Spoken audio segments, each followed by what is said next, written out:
দুচকুত অজুন সপোন বান্ধাৰ পিছৰ পৰ্যায়ত লাহে লাহে যেতিয়া ল'ৰা ছোৱালী উচ্চ শিক্ষা গ্ৰহণ কৰিবলৈ আৰম্ভ কৰে, পিতৃ মাতৃৰ লগত পিতৃ মাতৃৰ যিটো দায়িত্ব থাকে যে এই সৰুতে যেতিয়া আপুনি LP স্কুলত ল'ৰাটোক থৈ আহোঁতে গধূলি যেতিয়া আপুনি সুধিছে যে আজি স্কুলত কি পঢ়ুৱালে অকণমান কোৱাচোন, কি পঢ়ালে আমাক কৈ শুনোৱা, কি মুখস্থ কৰিবলৈ দিলে, এই কথাষাৰ যে সুধিছিল লাহে লাহে সেই কথাষাৰ নুসুধা হৈ থাকে।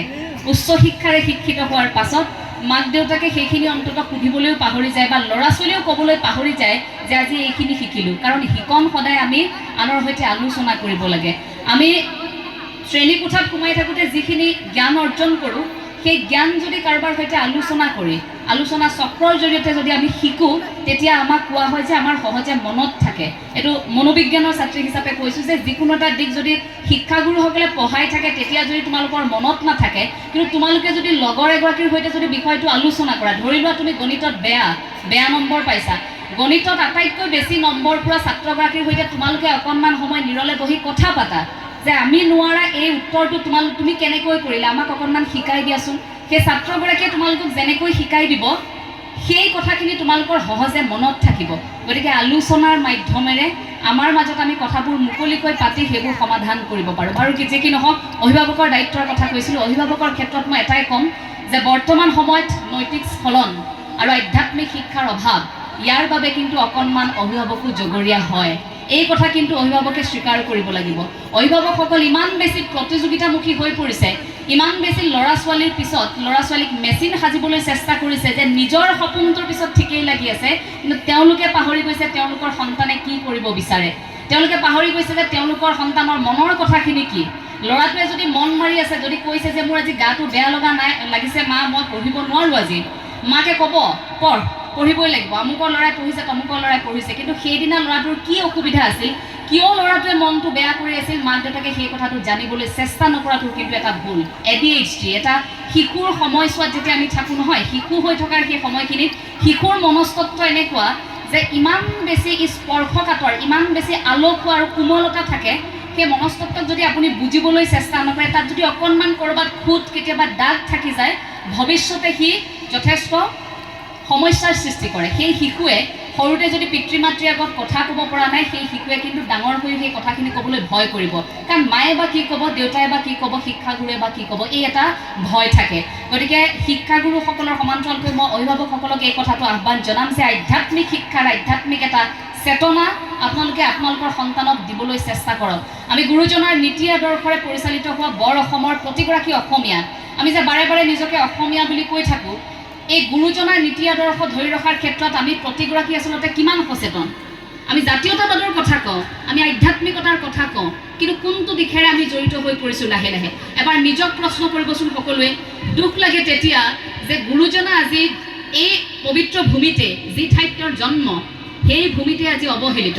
আজি নতুন প্ৰজন্মক আকৌ ক'বলগীয়া হয় নামঘৰলৈ যাবলৈ, নতুন প্ৰজন্মক আজি ক'বলগীয়া হয় গুৰু জয়ন্তীৰ বিষয়ে, ক'বলগীয়া হয় আজি জগতগুৰু শ্ৰীমন্ত শংকৰদেৱ গুৰুজনাৰ তিৰুভাৱ তিথি, এইবোৰৰ বিষয়ে জনাবলগীয়া হয় বা তেওঁলোকক জোৰ কৰি নামঘৰলৈ নিবলগীয়া হয়। এই পৰিৱেশ পৰিস্থিতিটো আহিল কিয়? যদি বাৰ্থডে পাৰ্টি এটাত আপোনাৰ সন্তানক যদি জোৰ কৰি পঠিয়াবলগীয়া নহয়, যদি আপোনাৰ সন্তানক বিহুৰ ফাংচন চাবলৈ ৰাতি 2 বজালৈকে আপুনি যাবলৈ অনুমতি দিব পাৰে, তেন্তে সেই সন্তানক আপুনি বৰগীত এটা কৰ্মশালা কিয় দিব নোৱাৰে মোক কওকচোন। মই কিন্তু নিপিন্ধিলোঁ।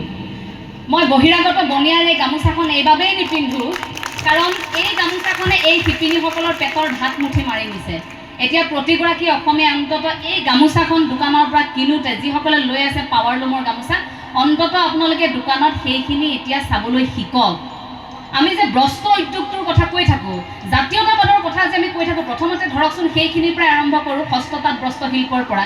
আমি আজিলৈকে গামোচাখনকে চিনি নাপালোঁ, কোনখন পাৱাৰলুমৰ, কোনখন হেণ্ডলুমৰ, অৰ্থাৎ কোনখন তাঁতীশালত বোৱা, কোনখন মেচিনেৰে বনোৱা।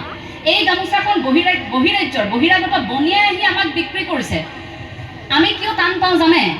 সভা সমিতিসমূহত চাব, বিভিন্ন আঞ্চলিকতাবাদীৰ ভেটিত গঢ়ি উঠা জাতীয়তাবাদৰ কথা কোৱা বহু স্ক্ৰীণতো দেখিব, বহু তেনেধৰণে ডাঙৰ ডাঙৰ কথা কোৱা ব্যক্তিক দেখিব। বিহুৰ দিনা এই পাৱাৰলুমৰ গামোচাখন ডিঙিত লৈ থাকে তেওঁলোকে, কাৰণ এই গামোচাখন কেতিয়াবা সভাই সমিতিয়ে আপোনালোকে গ'লেহে দেখিব যে গামোচাখন চিনাক্ত কৰাৰ ক্ষেত্ৰত তেওঁলোক একেবাৰে অসফল। গতিকে শিপিনীগৰাকীক সন্মান কৰিব নাজানিলে একোৱে লাভ নহ'ব। সেইসকল শিপিনী অন্তত আপুনি 40 টকা এটা দিব, উদাহৰণ দিছোঁ, ইমান টকা নহ'বও পাৰে, হয়তো তাতকৈ বেছিও হ'ব পাৰে। কিন্তু মই যেতিয়া গাৰ্লছ কলেজত জেনেৰেল ছেক্ৰেটাৰী আছিলোঁ, তেতিয়া অনুষ্ঠান পাতোঁতে গামোচা কিনিছিলোঁ। মোৰ কিন্তু মনত আছে পাৱাৰ লুমৰ গামোচা 45 টকা 50 টকাত আমি কিনি আনিছিলোঁ। সৰু বোৱা গামোচাখন আনিলে 250 টকা ল'ব, কিনা গামোচাখন আনিলে ইমান কম টকাতে পাবি, গতিকে ইমান টকাহে দিয়া হৈছে, এনেকৈ মিলাই আনিবি। সেই ধাৰণাটো ভাবক, সেই সাধাৰণ কথাটোৰ কাৰণে আমি এই শিপিনীগৰাকীকে তেওঁৰ প্ৰাপ্যটোৰ পৰা বঞ্চিত কৰিলোঁ। তাঁতশালত জড়িত হৈ থকা অসমৰ বিভিন্ন প্ৰান্তত থকা প্ৰতিগৰাকী শিপিনী সদায় কুশলে থাকক, তেওঁলোকে তেওঁলোকৰ প্ৰাপ্যটো পাওক। তাত খুৰীয়ে মোক 20খনকৈ ৰুমাল লগাই দিছিল যে ববই লাগিব, ব। এনেকুৱা নহয় যে তুমি তাঁতখন বৈ কেতিয়াবা ঘৰ চলাব লাগিব, কিন্তু এইবাবেই তুমি তাঁতশালখনৰ বিষয়ে শিকা যে এইখিনি আমাৰ সম্পদ। কাৰণ মহাত্মা গান্ধীয়ে কি কৈছিলে, অসমীয়া শিপিনীয়ে তাঁতশালত সপোন ৰচিব পাৰে। আপুনি এই শালখনৰ সৈতে আপোনাৰ সম্পৰ্কটো থাকিব লাগিব, ঢেঁকীশালৰ সৈতে আপোনাৰ সম্পৰ্ক থাকিব লাগিব। ঢেঁকীশালৰ পৰা আহিব লাগিব জাতীয়তাবাদ, জাতীয়তাবাদ তাঁতশালৰ পৰা আহিব লাগিব নামঘৰৰ ভেটিৰ পৰা। জাতীয়তাবাদ মঞ্চত নহয়, জাতীয়তাবাদ এই দল সংগঠনৰ প্ৰতিবাদত নহয়, জাতীয়তাবাদ অকল মঞ্চৰ ডাঙৰ ডাঙৰ ভাষণ, বিভিন্ন ধৰণৰ ছেমিনাৰ হলত নহয়। এই কথাটো মনত ৰাখিব, বুকুত কঢ়িয়াই লৈ ফুৰক জাতীয়তাবাদ। আপুনি আপোনাৰ ভাষাটো শুদ্ধকৈ কওক, আপুনি আপোনাৰ বস্ত্ৰ উদ্যোগটোৰ কথা ভাবক, আমি আমাৰ যিবোৰ আমাৰ লোককৃষ্টি লোক সংস্কৃতি এইবোৰৰ কথা ভাবক, তেতিয়া কোনেও জাতিৰ ক্ষতি কৰিব নোৱাৰে। আমি কিয় কৈ থাকোঁ মুখৰ ভাষাটো আনে কাঢ়ি নিব। আপুনি যদি নিজে যদি শুদ্ধকৈ অসমীয়া ভাষাটোকে ব্যৱহাৰ কৰিব নোৱাৰে, বা কৰিবলৈ টান পায়, বা শিকিবলৈ ইচ্ছা নকৰে, বা আপুনি গৌৰৱ কৰে যে মোৰ ল'ৰাই অসমীয়া ক'ব নাজানে বুলি, সেইজন মানুহে যদি ভাষণত কয় যে জাতি আজি বিপথে গ'ল, ভাষা আজি নাই, আমাৰ মুখৰ ভাষা আনে কাঢ়ি নিলে, শুৱাবনে কথাটো? শুৱাবনে সেই কথাটো? কিয় আমি আমাৰ সেই সম্পৰ্কবোৰ পাহৰি গ'লোঁ? আংকল আণ্টি এই শব্দবোৰৰ সলনি আমাৰ ইমান ভাল লগা শব্দবোৰ আমি তাৱৈ, আমৈদৌ, বৰমা, বৰ্তা, বৰদেউতা, আপা, নিচা, এই শব্দবোৰ ক'লৈ গ'ল আমাৰ? এই শব্দবোৰ আমি কিয় ব্যৱহাৰ নকৰোঁ?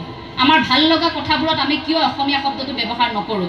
অসমীয়া কথা কোৱা মানে আপুনি এনেকুৱা নুবুজায় যে উচ্চ শিক্ষিত একাংশ ব্যক্তিৰ সৈতে বহি আছে, আপুনি দুষাৰ ইংৰাজীত পাতিব নোৱাৰিলে মানে এনেকুৱা নহয় যে আপুনি অশিক্ষিত। আপুনি অন্ততঃ সেই ব্যক্তিসকলৰ সন্মুখত বুকু ফিন্দাই অন্ততঃ অসমীয়া দুষাৰ কথা শুদ্ধকৈ কৈ আহক। আপুনি চাব, আপোনাৰ যিমান ভাল লাগিব যে জাতিটোৰ ক্ষেত্ৰত অন্ততঃ মই ভাষাটোৰ ক্ষেত্ৰত এইখিনি কাম কৰি আছোঁ, সেই সুখটো কিন্তু বৰ বেলেগ ধৰণৰ। ধৰি লওক, বা মই অকণমান তললৈ নমাই দিছোঁ, 5 লাখ টকা এটা আজি পালে, প্ৰবঞ্চনাৰ টকা। কিন্তু সেই টকাৰে আপুনি বিলাসিতা কৰক, কাপোৰ কানি কিনিছে, মন পচন্দৰ মোবাইলটো কিনিছে, অলংকাৰ কিনিছে, কিন্তু সেই সুখটো আপুনি নাপায় এইবাবেই কাৰণ আপুনি সেয়া প্ৰবঞ্চনাৰ টকাৰে কৰিছে। আপুনি সুখ পাব তেতিয়া যদি সৎ পথেৰে অৰ্জন কৰি 100 টকাৰে গধূলি আহোঁতে ঘৰলৈ খাবলৈ বুলি অন্ততঃ পাচলি কেইটামান আপুনি কিনি আনিছে, সেই 100 টকাটোতো কিন্তু সুখ আছে। গতিকে আপোনালোকে নিজেই বাছি ল'ব লাগিব যে সফলতাৰ কোনো শ্বৰ্টকাট নাথাকে, কোনো চুটি পথ নাথাকে। আমি এটা দীঘল পথেৰে যাম, কিন্তু লাহে লাহে যাম, আৰু এটা সময়ত আমি বিচৰা সেই সপোনটো পূৰ কৰিম। নালাগে আমাক 2000 কোটি টকা। কোটিপতি হোৱাৰ সপোন একেবাৰে নেদেখিব, মানুহ হোৱাৰ সপোন দেখক। কাৰণ আজিকালি সমাজত ভাল মানুহৰ অভাৱ হৈছে। আমি সৰুৰ পৰা যিখিনি পাঠ পঢ়িছিলোঁ পঢ়াশালীত, কিতাপত যিবোৰ পঢ়িলোঁ, নীতি শিক্ষা যিবোৰ পঢ়িলোঁ, সেইবোৰৰ পৰা আমি এতিয়া দূৰত আঁতৰি আহিলোঁ। সেইবোৰ তাৰ মাজতেই থাকিল, আমি আঁতৰি গ'লোঁ। আমি সমাজৰ পৰা আঁতৰি, সমাজমুখী ধাৰণাটোৰ পৰা আঁতৰি আমি সম্পূৰ্ণ এতিয়া বস্তুবাদী। কোনে কি পিন্ধিছে, কোনে কি খাইছে, কোনে কিমান দামী গাড়ী চলাইছে, কোনে কিমান টকাৰ গৰাকী কাৰ বাৰ্থডেত কি খুৱাইছে, আমুকৰ বিয়াত ছাগলী মাংস খোৱালে, ইহঁতৰ বিয়াত ব্ৰইলাৰ মাংসহে খোৱালে, এইবোৰ আলোচনা চলে এতিয়া আমাৰ সমাজত, হয়নে? কিন্তু এইটো ভাবি নাচায় সেইখন সমাজত যে সেইগৰাকী পিতৃয়ে গোটেই জীৱনৰ খৰচখিনি কৰি গোটাই সেই টকাখিনিৰে নিজৰ জীয়েকক বিয়া দিছে। অন্ততঃ সেই মানুহঘৰক আমি অকণমান ভালকৈ এটা সাহস দিওঁ। আমাৰ আলোচনাবোৰ তেনেকুৱা হৈ থাকিলে, এইবোৰ অসমীয়া সমাজত নাছিল আগতে। গতিকে সেই পৰিৱেশ পৰিস্থিতিবোৰ আহিলে কাৰণ আমি বস্তুবাদী হৈ পৰিলোঁ, আমি আনক দেখুৱাবলৈ কৰিলোঁ।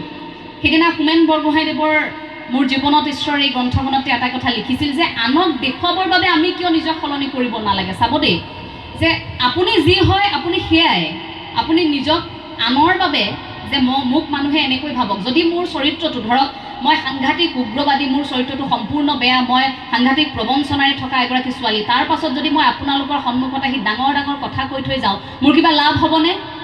বা তাৰ পৰা আপোনালোকে কিবা শিকিবনে? নিশিকে। এই যে আনক দেখুৱাবৰ বাবে আমি নিজক সলাব নালাগে, মই যি হয় সেই ধৰণেই নিজক উপস্থাপন কৰিবলৈ চেষ্টা কৰক। হোমেন বৰগোহাঁই ছাৰে মাছ মাংস খাই খুব ভাল পায়, ঢকুৱাখানাৰ। গতিকে ঢকুৱাখানাততো নৈ আছে, মাছ আছে, মাছ খাই খুব ভাল পায়। এদিন আকৌ দেউতাকে সুধিলে, তই মাছ মাংস এৰিব পাৰিবি নেকি বুলি সুধি দিলে তেওঁ। হোমেন বৰগোহাঁই ছাৰতো বিৰাট বেয়া লাগিছে, ইছ ৰাম ইমান ডাঙৰ কথা এটা কৈ দিছে, মাছ মাংস এৰাৰ কথাটো কৈ দিছে। দেউতাকৰ প্ৰশ্নটোৰ উত্তৰটো প্ৰথমে নিদিলে। গধূলি দেউতাকে আকৌ সুধিছে যে মই দিনত কথা এটা সুধিছিলোঁ নহয় মাছ মাংসৰ কথাটো, তই মাছ মাংস এৰিব পাৰিবিনে নোৱাৰ? মাছ মাংস এৰিব লাগিব তই। যে দেউতাকে যে সুধি দিলে, হোমেন বৰগোহাঁই ছাৰে ভাবিলে দেউতাইটো সুধিলে, অকণমান লাজো পাইছে, মই কেলৈ দেউতাই কোৱা কথাটোত মই কিয় উত্তৰ নিদিম, মই পাৰিম মাছ মাংস এৰিব, পাৰিম দেউতা, একেষাৰে ক'লে। নিশালৈ আনিলে নহয় ডাঙৰ ডাঙৰ মাছ চাৰিকৰীয়াৰ পৰা। লোভ লাগিছে এতিয়া, থাকিব পৰা নাই লোভত।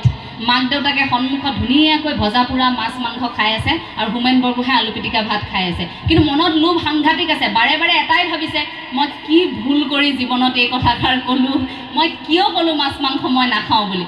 7 বছৰ দিন এদিন